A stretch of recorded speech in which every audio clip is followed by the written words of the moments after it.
makers of Chase and Sanborn coffee, the superb blend you know is fresh, present the Chase and Sanborn Hour. And your host, Edward Arnold.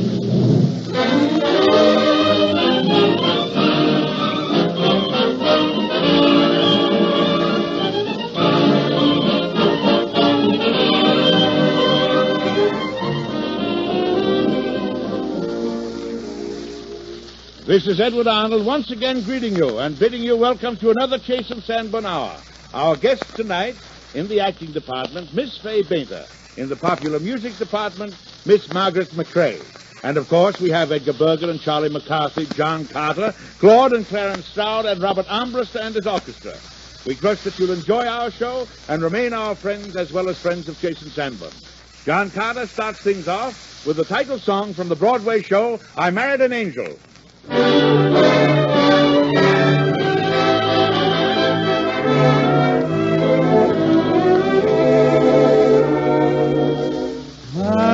you heard I married an angel? I'm sure that the change will be awfully good for me. Have you heard an angel I'm married? To heaven she carried this fellow with a kiss. She is sweet and gentle, so it isn't strange. When I'm sentimental, she loves me like an angel. Now you've heard I married an angel. This beautiful change will be awfully good for me.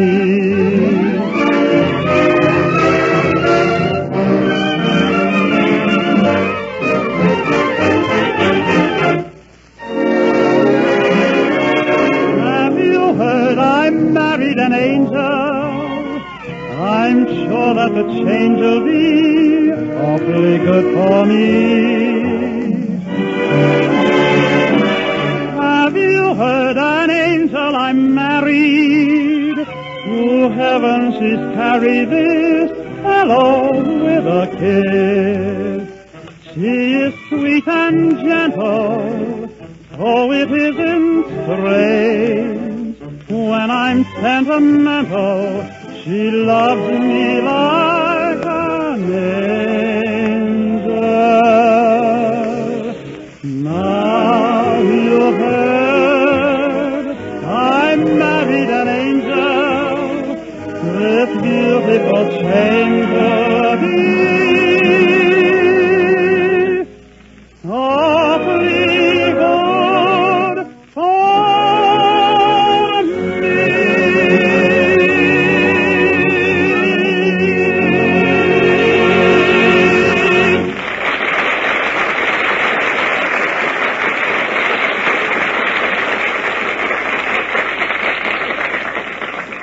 Mr. Arnold. Yes, Charlie? You know, my summer stock company... Oh, now, Charlie, you're not going to bother me about those tickets for that thing again, are you? No, Mr. Arnold, no. But now that you mention it, we are giving a benefit performance, and I just happen to have 2 tickets with me. Lucky you. And it's a worthy cause, too. Oh, a benefit performance. Oh, that's different. I'm a man of very charitable impulses. We'll soon find out. I'll take 2 seats, Charlie. 2 seats, Maybe you better make it 3. You might want to bring someone with you. What's that? What did you... What is this benefit for? What? I said, what is this benefit for? Oh, yes. Well, it's a benefit. Yes, I know, but who does this particular benefit? Well, mostly us. We're raising money for a very needy cause. And what is this needy cause? Well, it's cause we need it.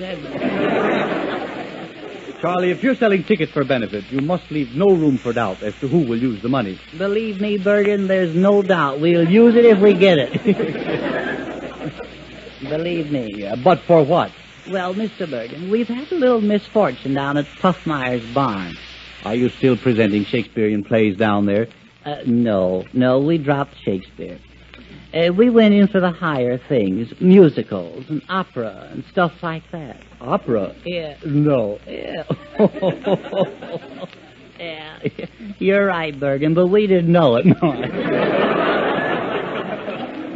Well, what opera did you present? Well, we did a modern version of Carmen. Carmen? Yeah, streamlined and air-cooled.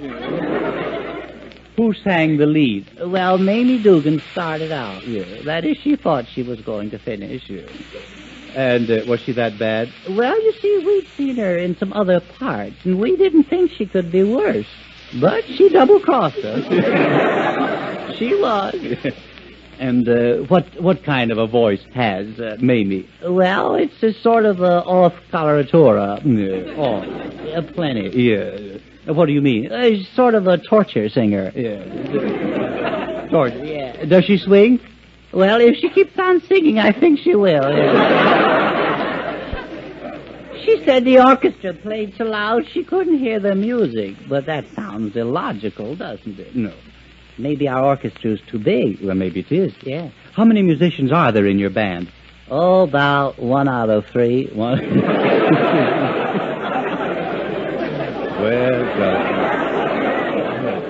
Charlie, a good orchestra isn't assembled overnight. No, we've learned that. Yes. How long have you been together? Well, we've practiced for 3 weeks, but we've never been together.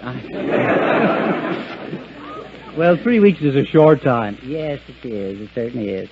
It takes months of working together. It does, huh? Yes. I guess there's no shortcut now. No.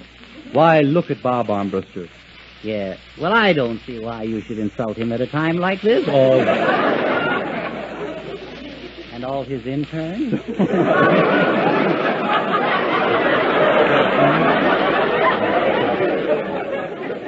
Oh, all right. It's summer flannel. I didn't know.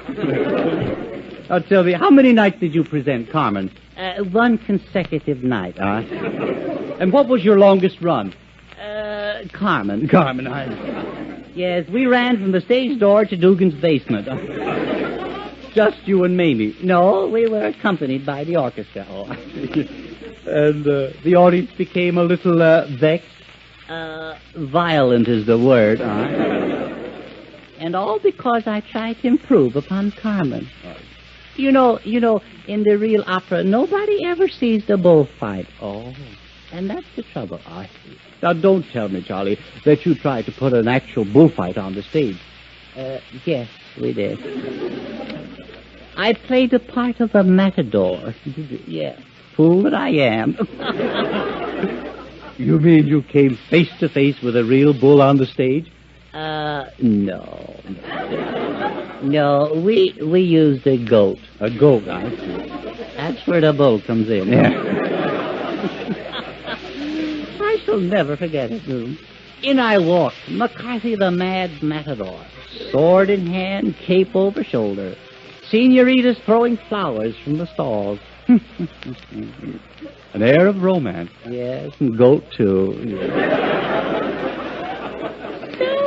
So I walked up to the goat. I looked him straight in the eyes, and amidst rousing cheers, I pretended I was facing death and out to kill. Yes.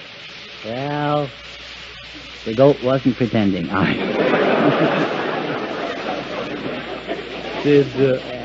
Did you try to get away? Yes. First the goat backed up, and I backed up. I humored him. Yes. He sidestepped, and I sidestepped. Up to then, it was even up. Yes.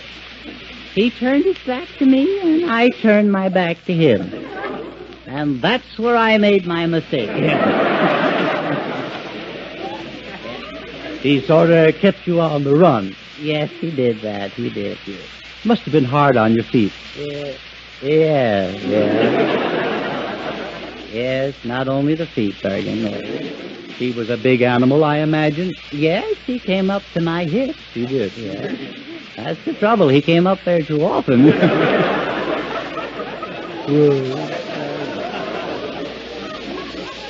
I should think he'd miss me once in a while. Well, are you through being a matador for a goat now? Oh, but definitely. No ifs, no ands, no buts. Yes.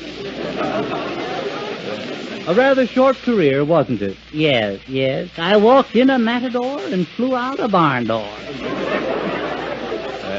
But you did put up a good fight. Yes, I did. But he got me in the end. Yes.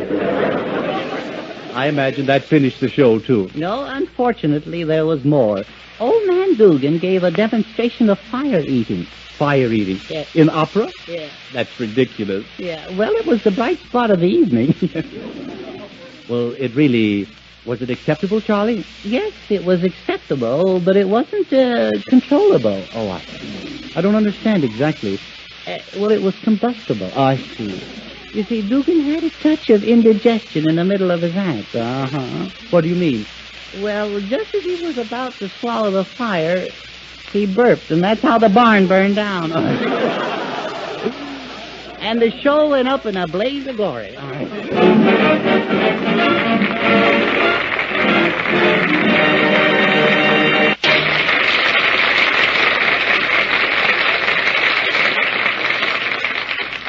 From way down south in South Carolina comes the very charming Miss Margaret McCrea. Her song, Having Myself a Time. Margaret McCrea.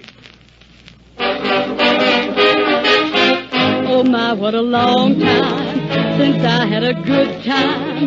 It has begun. I'm having fun. That's where I get my fill, for I'm having myself a time. I mean, I'm having what I want, wanting what I have, doing what I like and liking what I do, and I'm having myself a time. I never could save a dime, and so I'm living like a lord, acting like a loon, lying in the sun and sighing in the moon, and I'm having myself a time.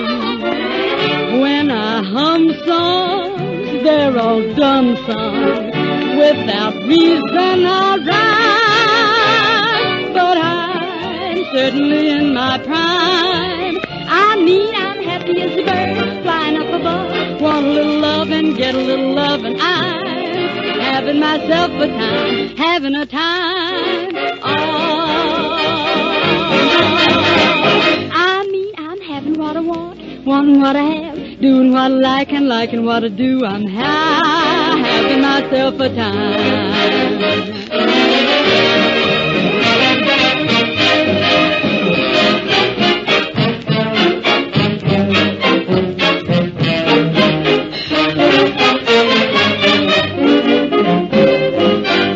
When I hum songs, they're all dumb songs, without reason and not much rhyme, for I'm certainly in my prime. I mean, I'm happy as a bird, flying up above, want a little love and get a little love, for I'm having myself quite a time.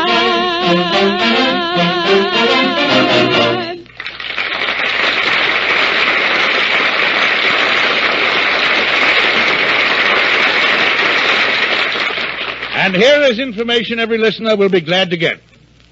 Did you know that coffee is a perishable food like milk or eggs? Yes, they're all at their best when they're fresh. Freshly roasted coffee is delicious, but stale coffee can be bitter and rancid tasting. Now, of course, coffee, like many other perishable foods, can be preserved. But millions of people prefer the flavor of freshly roasted coffee. Chase and Sanborn dated coffee. These people like to show when their coffee was roasted. So they ask, did this coffee come to my grocer fresh from the roasting ovens? And when did he get it? And they get the answer to those questions when they buy Chase and Sanborn dated coffee.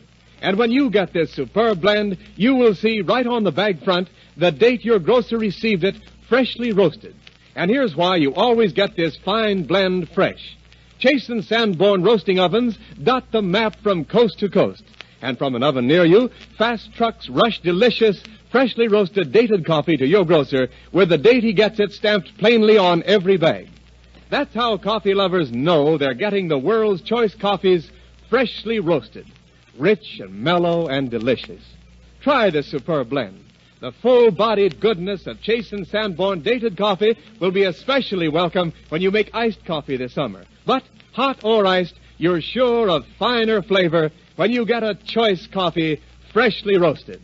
Buy a pound of Chase and Sanborn dated coffee tomorrow.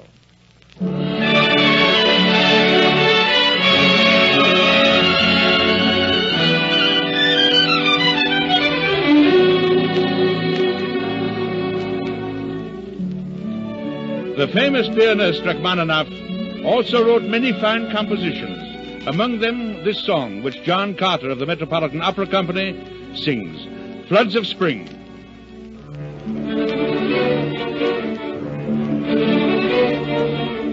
In wintry fields white lies the snow, but floods of spring are brimming on. Wake drowsy shores with a dash and a flow, and a rush and a gleam and wildly roar. All the land aloud they sing. The spring is near, the spring is near. The heralds we of youthful spring send forth our coming to proclaim.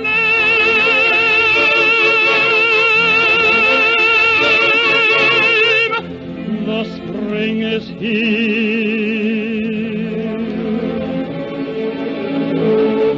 The spring is here.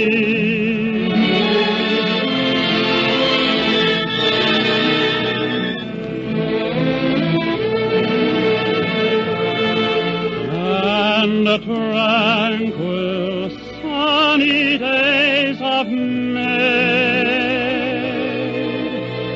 in a rosy, radiant array come thronging joyously.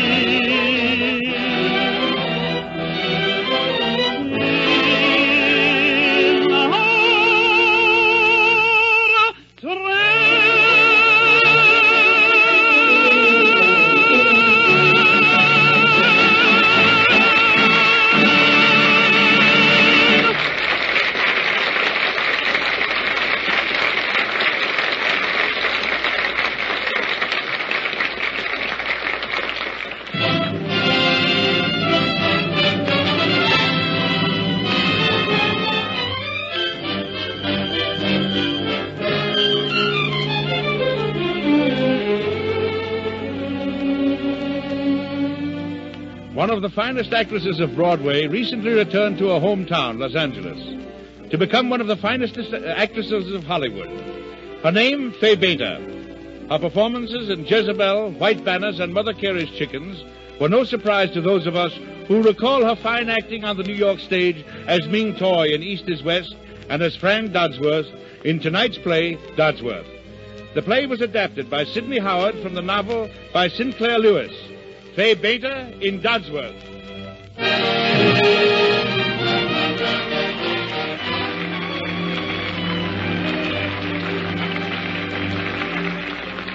Sam Dodsworth, president and owner of the Revelation Motors Company, has just retired from business. After a long and rather sad day at the factory, saying goodbye to every worker personally, he has come home to his wife. Well, Sam, how do you feel? Oh, how would any man feel who's just sold 20 years of his life? I suppose you feel kind of lost. Oh, I knew what I was doing when I sold, Fran. I know what I'm after from now on. You mustn't feel lost, though. Life isn't going to be empty from now on. It's going to be fuller than ever and richer for both of us, Sam. Think. You're free.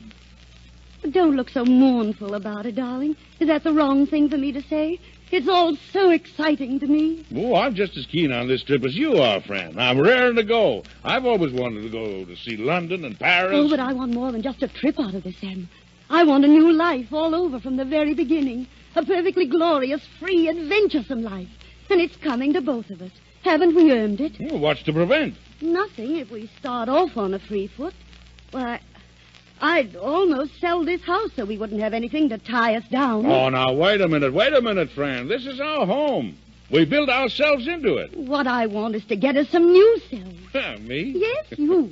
Give yourself a chance to enjoy your leisure, and you'll see. Why, you might get to be an ambassador, Sam. An ambassador? Yes, you might easily. Why, if we weren't tied to this deadly, half-baked Middle Western town... Now, Fran, don't start knocking Zenith. I'm not knocking Zenith, Sam, but I can't help wanting. Oh, I'm thinking of my freedom, too. And I want the lovely things I've got a right to. In Europe, a woman of my age is just getting to where men take a serious interest in her. And I just won't be put on the shelf by my daughter when I can still dance longer and better than she can. No one ever takes me for more than 35 or 30 even. I'm begging for life, Sam. No, I'm not. I'm demanding it. Well, if that's how you feel, Fran, I'll enjoy life if it kills me. And it probably will.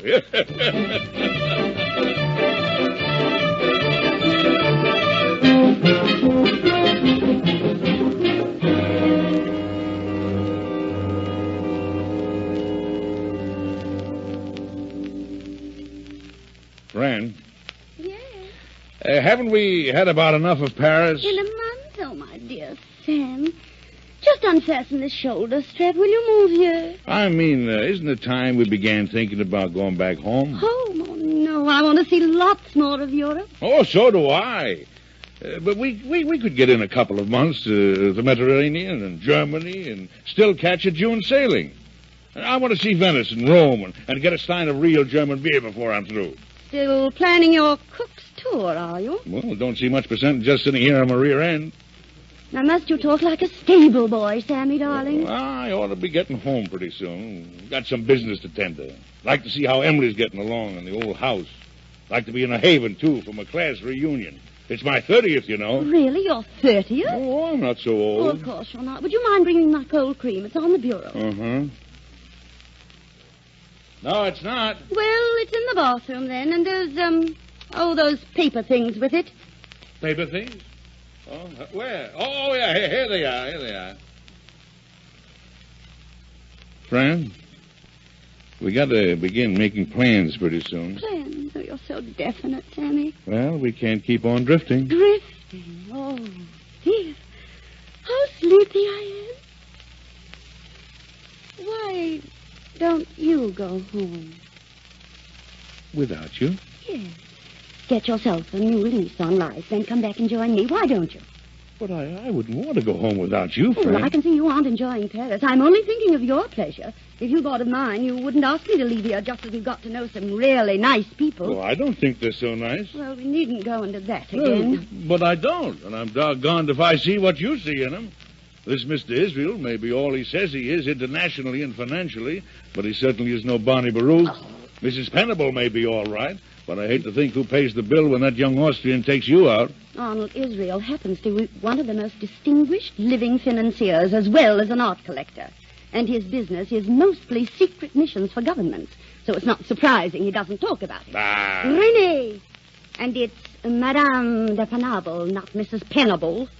Renee is a true woman of the great world here. As for court, he may be poor, but he holds one of the oldest titles in Austria, and they all belong to the most amusing and exclusive crowd in Paris. Fran, do you think the real thing in Paris would hang out with a couple of hicks like us? Well, what else are we? I'm an ordinary American businessman, and I married the daughter of a Zenith brewer, who seems to be flying pretty high these days. I suppose you know what you mean by that? Why won't you sit in a sidewalk cafe with me? Because smart people don't. I'm not smart. I am. Then you ought to be smart enough not to care what people think. It's a matter of principle, like the Englishman dressing for dinner in the jungle. Yeah, I read about him. He probably never did it. Oh, you just simply won't understand. I can. And if I like men to be something more than waiters... I've heard my friends insulted enough. A lot of gigolos. I do think you might use something beside that word gigolo, which I taught you. You did not. Well, you never learned it at Yale. They don't know about such things Will at you stop Yale. sneering? And now let's have the one about the great motorman and all he's done for the automobile industry. You may be the most impressive man in Zenith, but you're not in Zenith now. You're in Paris now. And I'm sick and tired of apologizing to my friends for the way You've been conduct- apologizing to Yes, the- I have.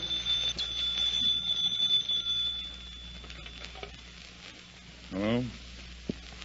Yeah? What? Oh. All right. We've been making so much noise, someone's complaining. How humiliating. Yes, isn't it? Well, go ahead. Pipe down, but go ahead. I'm waiting. You are hopeless. You had the mistiest notion of civilization here. Well, maybe I don't think much of it.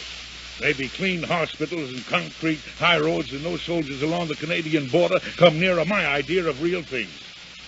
There are 20 million cars at home in America, and I've contributed something to every one of them out of my own personal civilization. And if that isn't more than just knowing how to order a dinner with your friend Mrs. Penable... Madame de Penable. All right. Let's not start that again. You don't want to learn. I could teach you. I belong here. They accept me here. I'm going to get out of this town back to doing something and take you along. I'm not going, son. Oh, yes, you are. I think we need a vacation from each other. I don't feel that way. I think I've been weak with you long enough. I've taken a villa for the summer with René de Penable in Switzerland. A McCrea on Lake Geneva. I've signed the lease. You might have told me. I've got my own money. Friend. What? Well, my darling, you're not drifting away from me. I hope not. You and I, friend, after 20 years? Oh, I won't go home. I'll give it all. I'll give it up. You simply got to go. I can't stand being thrown this way any longer. I'm suffocating. I'm sorry for every mean thing I've said, but if we're going to go on together, I've really got to be left alone this summer. Oh, don't look so hurt, and please don't be angry. Or do be angry if it'll make you any happier.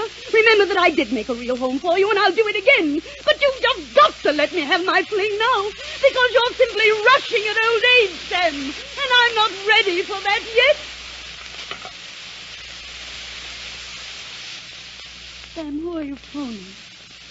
Hello. This is Mr. Dodsworth. Could you tell me when the next boat leaves for New York?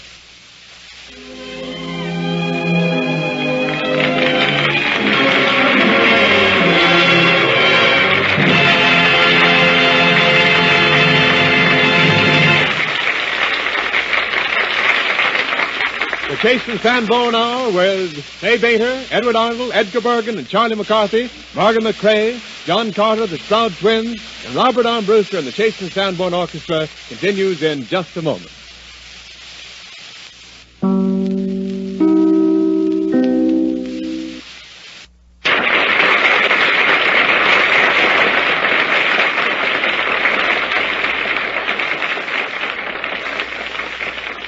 Johnny, that was grand, wasn't it, Charlie? Wasn't why what?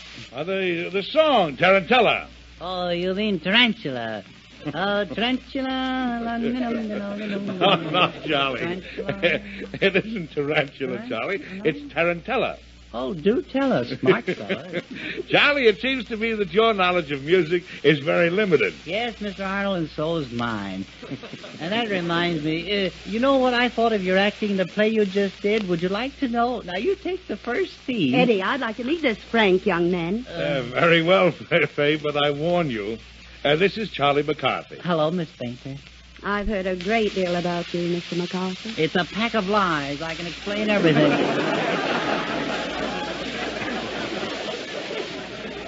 Did I understand you to say that you didn't care for Mr. Arnold's acting in the play? I thought the play was very good, Miss Bainter. Oh, I get it. And what about my acting? I still think the play was very good. Get it?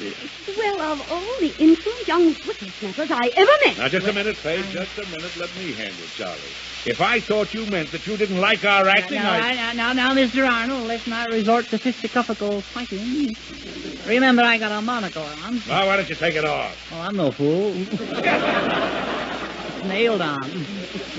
Go ahead, Eddie. Teach him to respect his elders. Now, Mr. Arnold, lay off that rough stuff. Let go of my lasso. You hear? I didn't think your acting was bad. Well, what did you think? Well, I think you better talk me out of this, Bergen. What I mean is, you're too young a man to play the part of Dodsworth. That's what I think. Oh, go on, Charlie. Do you think so? Yeah. Thanks, Bergen. Yes, Mr. Arnold, you're more of a juvenile, sort of a college kid. Well, that's constructive criticism, Charlie. I'm glad you think so. Yeah. You're sort of a dashing young athletic type. Those are muscles, aren't they?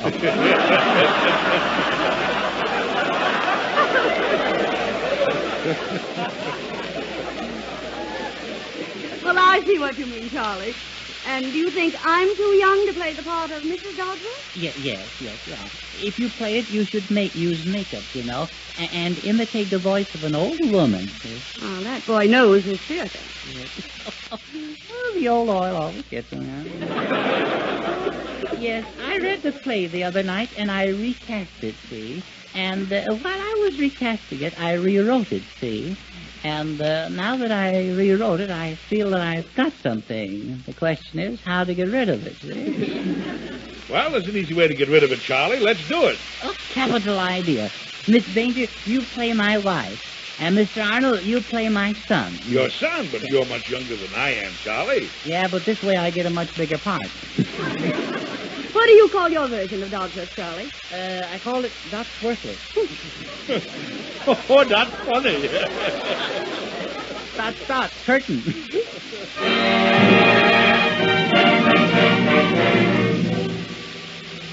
Presenting God's Worthless by Charles P. Yule at Surprise McCarthy. With Fay Bainter as the wife, Fram, Edward Arnold as the son, Ham, and Charles McCarthy as the husband, Sam. Scene is God's worthless, modest 32-room bungalow. With swimming pool? Yes, and a kitchenette. Pack up, Fram. We're going to Paris. Say, Pappy, can I have a dime for a lollipop? Ram, Ham. I want to talk to Fram. Oh, Sam. Yeah, Fram. What are we going to Europe for? Well, those automobiles I've been making for the past 20 hours. Yes. Well, they just found out there's been a slight defect. My Super Sputter 6. Anything serious? No, nothing serious. I just thought I didn't happen to put any motors in them, that's all. Sort of absent-minded like. You mean Pappy ain't been putting no engines in them things? Yes, my hillbilly son, no work. That's it. Well, we better beat it before they give us the work. Yes, is everything packed? Yes, Sam, the car's waiting out in front. Well, make sure it isn't one of those one of my sputter one of my cars. We want to get away this time. Yes, Sam. Yes, come on, Ham and Fram. We got to take it on a lam. Off to Paris. Paris.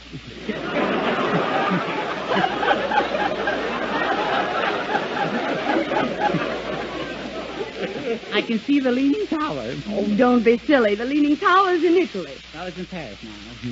That's what it gets for leaning over too far. Come along, Fram, my pomme de terre. Pomme de terre? What does that mean? That's French for my little hummingbird. Don't you believe him, Mammy? That means potato. Sam, don't you call me a potato. Please, my dear, must we argue all the time? You're the one who's always arguing. Well, if you'd agree with me, there wouldn't be any argument. Pappy, are you ailing? Yes, son, I'm brooding.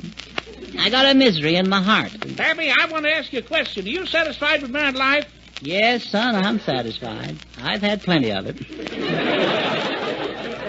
That goes double. Listen, Sam. Yes, Fram? I've met some awful nice men over here, dukes and earls and stuff like that. There must be those gigaloos, Pappy.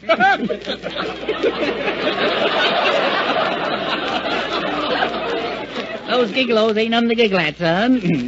You don't mean you're going to leave me, Fram? Yes, Sam, I am. Well, I'll be clammed. Say, Pappy, stop your philosophizing. I got a headache. You got a what? Headache. With what? Fran, if you leave me, I'll go crazy. Oh, no, you won't. I'll bet you'll marry again. Oh, I won't go that crazy. What's the matter, Pappy? Ain't your marriage as nice as it used to be? No, son, and it never was. Kind of worries me, Pappy. Don't you pay no mind to it, son. Just take good care of your health. Can't figure out what makes him so puny.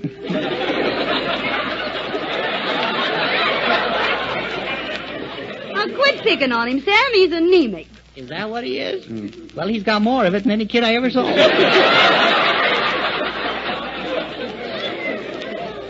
Mammy and Pappy, I'm afraid you two are drifting apart. Is your love boat spring leaked? Spring leaked, the whole bottom fell out. It's come to the point where we only have one thing in common. We hate each other. And come to think of it, you're right. I want to live and laugh. Ho, ho, ho, ho.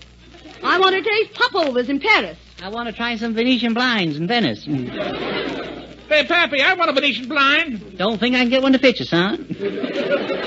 Cablegram for Mr. Dodsworthless. Cablegram for Mr. Dodsworthless. Right here, son. Say, who are you? I am a messenger, boy. Yeah? Well, you're the spitting image of a fellow I know back in the States by the name of Johnny Carter. Do you know him? I have never heard of she. I don't blame you for denying it. There is a charge of 50 francs and 18 centimes. Collect. Collect? We collect. You try to collect. We don't pay. How did this cablegram come all the way from Zenith so quickly? I use my valise, my cyclopedia. You what? My cybicle. Oh. You'll excuse me. I do not speak English too very good. No, you will excuse me, but you do not speak French dialect too very good either.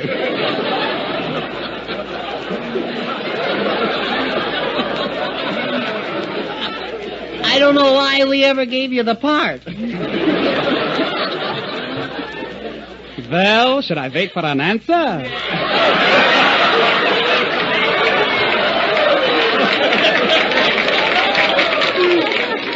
No, I'll give it to you right now. You're fired. Now read the cablegram, Pappy. Read it.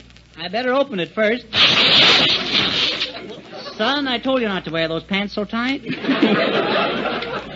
Business. Us big businessmen, always being bothered. Can't even leave us alone when we retired. What's it say, Sam? Let's see. Oh, goodness me. Oh, this is terrible. This changes everything. Pack up your stuff, Fran. We got to go back to the States right away. Is it important? I don't know. I never learned to read.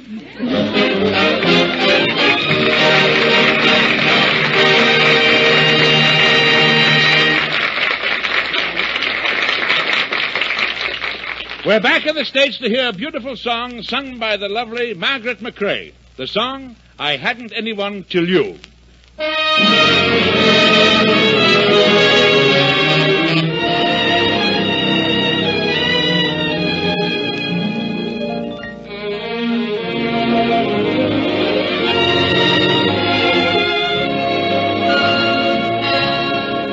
I hadn't anyone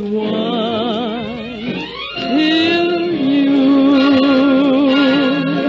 I was a lonely one till you.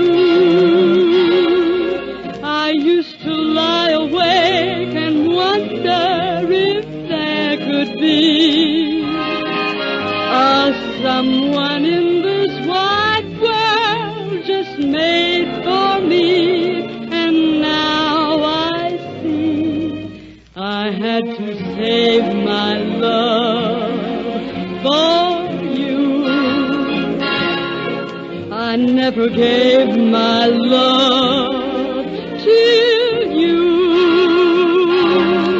And through my lonely heart demanding it, Cupid took a hand in it.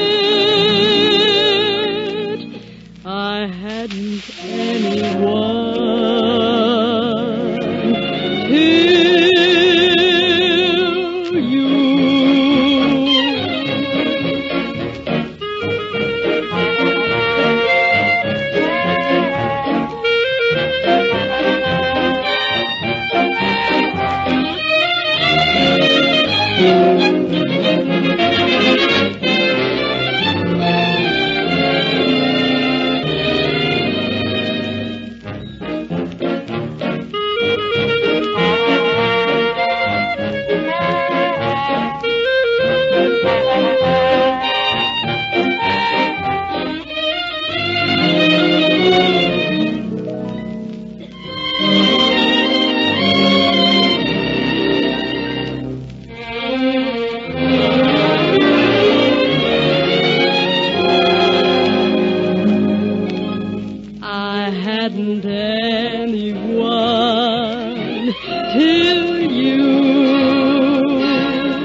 I never gave my love till you.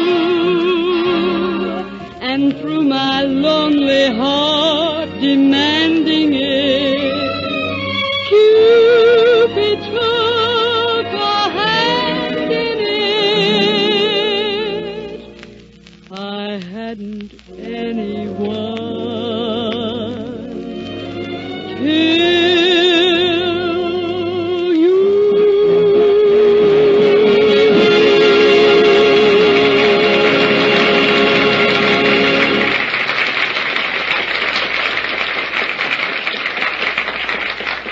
That was fine, Margaret. That was fine. That was really splendid. It certainly was, Edward. You know, Clarence, every time I hear music, it makes a tingle run up and down my spine. An electrical tingle. A happy tingle.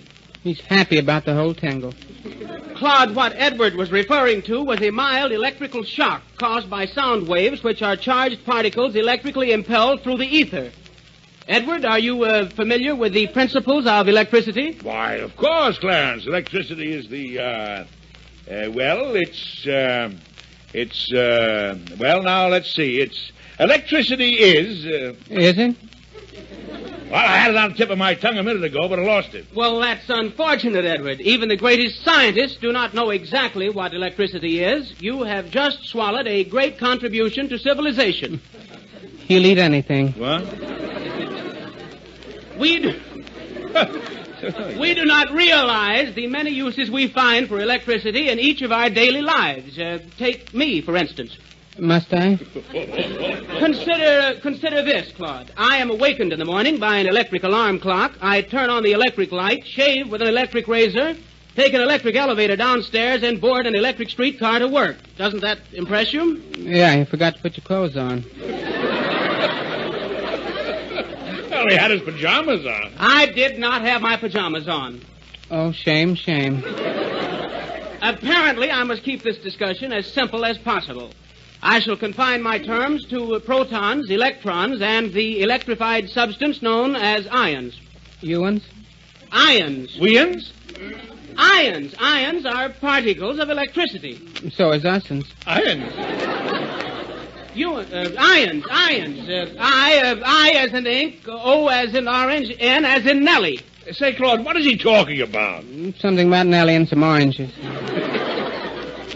I repeat, an ion is an electrified particle of matter.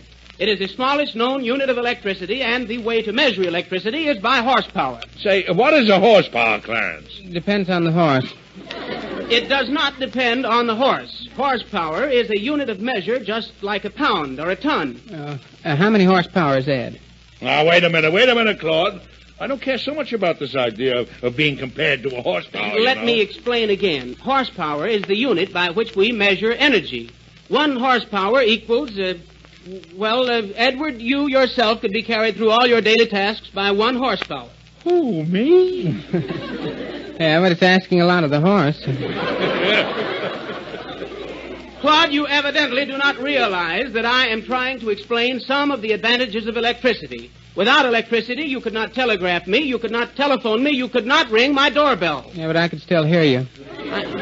I shall not dignify that remark by answering it. Electricity is all about us. Even our bodies are electrical magnets composed of positive and negative forces, attracting or repelling one another. For instance, let us say I am negative. Yes, you are. And you are attracted to me? I say you are attracted to me? No. Then you are negative. No, I'm positive.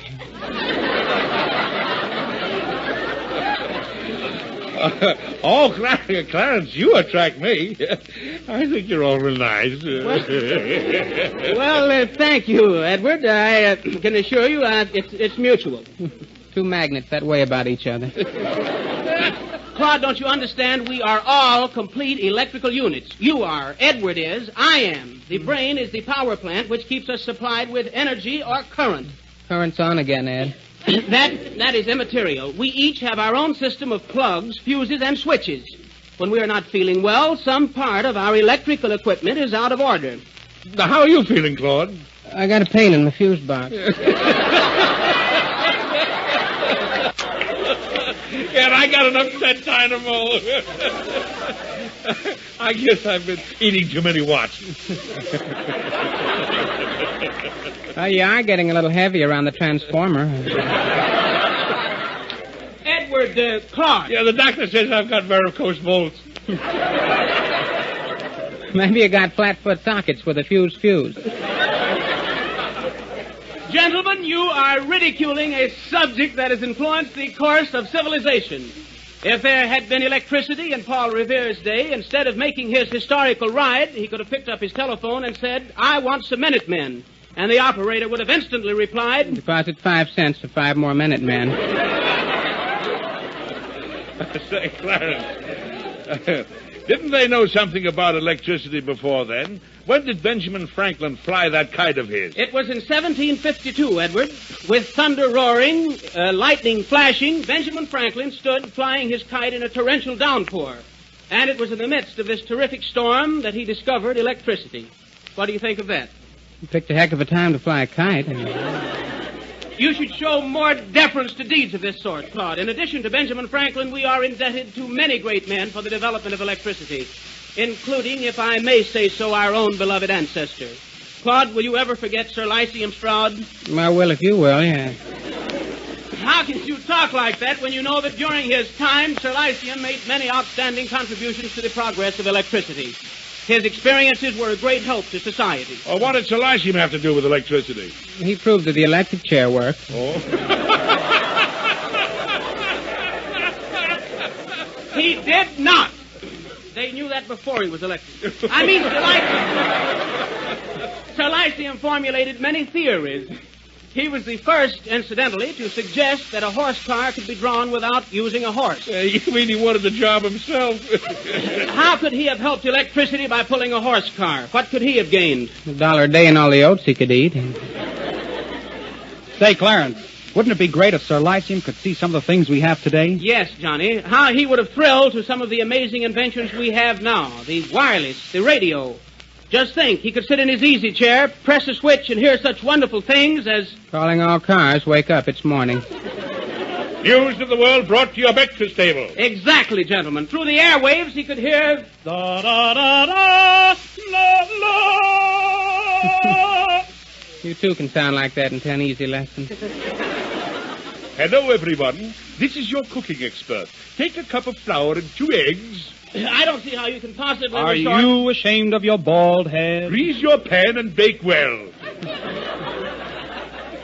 This is preposterous. Is there nothing I can do? Take the white of an egg and beat it. I shall ignore you completely, and that is final. We're happy about the whole thing.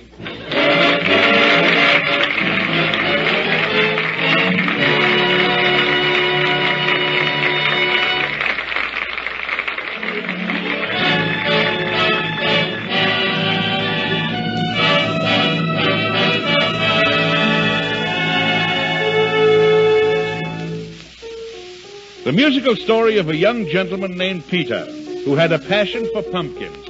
Robert Armbruster, the orchestra, and Peter, Pumpkin Eater.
When you buy your groceries tomorrow, be sure to think of this. There's a very special reason why it pays to get freshly roasted coffee. The flavor of coffee is carried by a delicate oil. When your coffee is freshly roasted, this oil carries the fragrance and richness you want in your coffee. But you don't get this goodness unless your coffee is fresh. For coffee is a perishable food. Like eggs and milk and cream, coffee can easily spoil if it gets old. And stale coffee can taste harsh, unpleasant, rancid. Of course, coffee, like other perishable foods, can be preserved.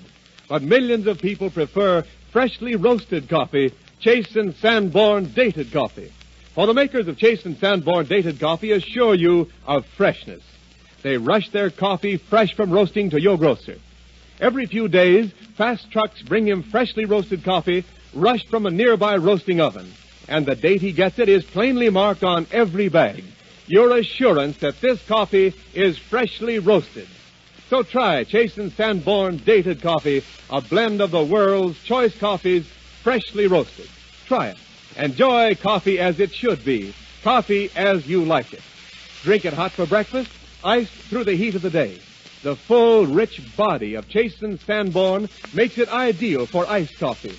And iced or hot, you are sure of getting this fine coffee at its best because you know it's freshly roasted. Ask your grocer for Chase and Sanborn dated coffee tomorrow.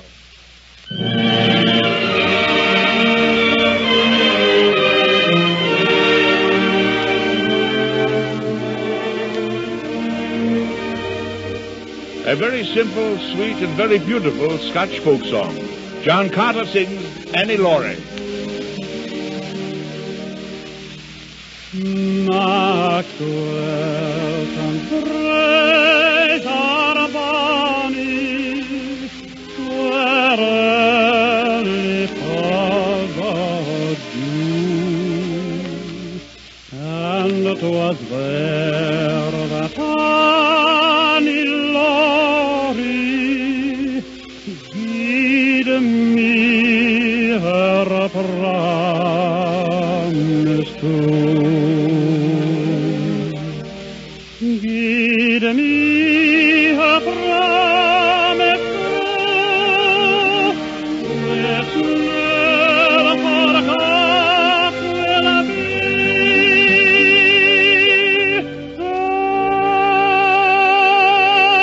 and for a bonny Annie Laurie.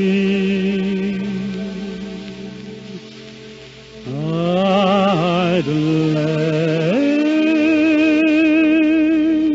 me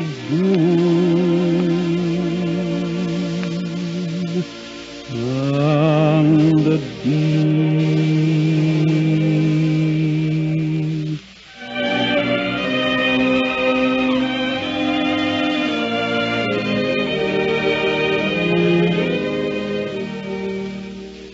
Her brow is like the snowdrift, her throat is like the swan, her face it is the fairest that e'er the sun shone on, that e'er the sun shone on, and the dark blue is her eve, and for a bonny Annie Laurie.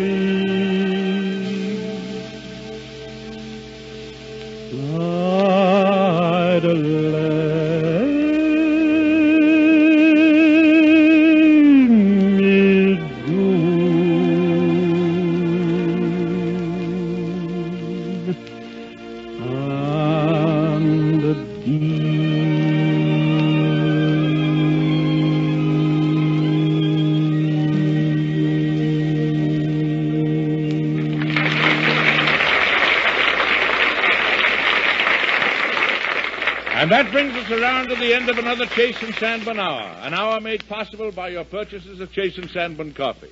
That's the best way to tell us that you enjoy our show. Next week, our special guest will be John Barrymore.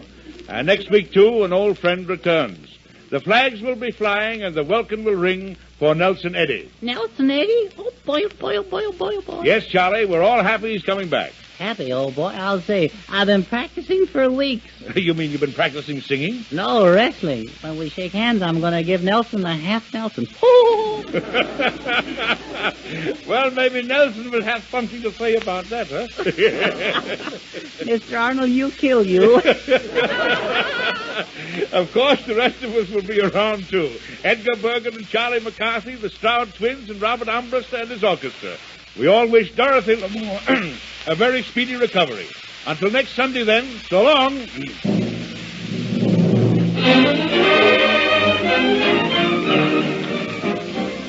Be with us again next Sunday at the same time for another big Chase and Sanborn hour. Nelson Eddy, John Barrymore, Edward Arnold, Edgar Bergen, Charlie McCarthy, the Stroud twins, and Robert Armbruster and the Chase and Sanborn Orchestra. Heard on this program were Having Myself a Time from Tropic Holiday and The Big Show by Jerome Kern. This is Wendell Niles speaking for the makers of Chase and Sanborn Coffee. This is the National Broadcasting Company.